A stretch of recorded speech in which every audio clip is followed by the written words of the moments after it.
ఏదేమైనా మనకి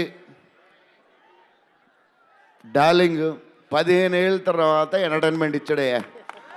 మరి చూసుకోండి, అది సంక్రాంతికి వస్తుంది. మరి సంక్రాంతి సినిమాలు అన్నీ బ్లాక్ బస్టర్ అవ్వాలి. అన్నీ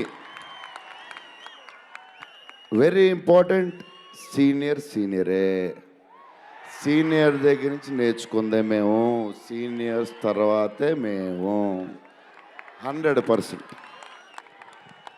సంక్రాంతి అన్నీ బ్లాక్ బస్టర్ అవ్వాలి. మాది కూడా అయిపోతే హ్యాపీ.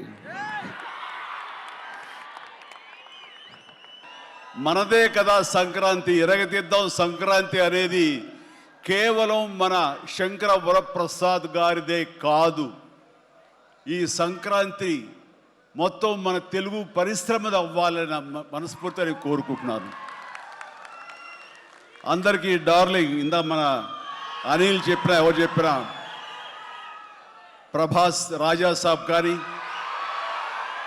అన్నయ్య అంటూ ఆప్యాయంగా పిలిచే నా తమ్ముడు రవితేజ సినిమా కానీ, అలాగే మా ఇంట్లో సరదాగా తిరుగుతూ చిన్నప్పటి నుంచి పెరిగినటువంటి శర్వానంద్, నారే నడుమ మురారి కానీ, నాకు గురువుగా నన్ను భావిస్తూ నా శిష్యుడిగా ఉన్న నవీన్ పోలిశెట్టి, వీళ్ళందరి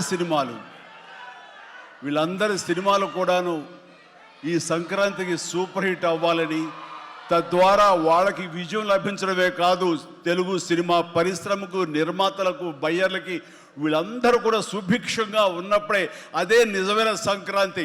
ఆ సంక్రాంతి కావాలనే కోరుకుంటున్నాం, జరుగుతుందని ఆశాభావన వ్యక్తం చేస్తారు. అది మీరు ఇచ్చి తీరుతారన్నటువంటి ప్రగాఢ నమ్మకం అయితే నాకు ఉన్నది. ఈ 2026 సంక్రాంతి తెలుగు పరిశ్రమ మర్చిపోకూడదు. అలాంటి సంక్రాంతి మీరు మాకు ఇవ్వాలి. ఎందుకంటే ఇక్కడ ప్రతి cinema comedy genre, family genre తోటి, ఎంటర్టైన్మెంట్ జోనర్ తోటి పర్ఫెక్ట్ సంక్రాంతికి వచ్చే సినిమాలు ఇవన్నీ, సంక్రాంతికి నచ్చే సినిమాలు ఇవన్నీ.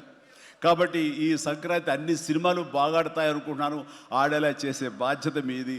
దయచేసి అన్న సినిమాల్ని థియేటర్కి వెళ్ళే చూడండి, థియేటర్లోనే ఆస్వాదించండి, అలాగే మీరు ఆశీర్వదించండి కూడాను. All right.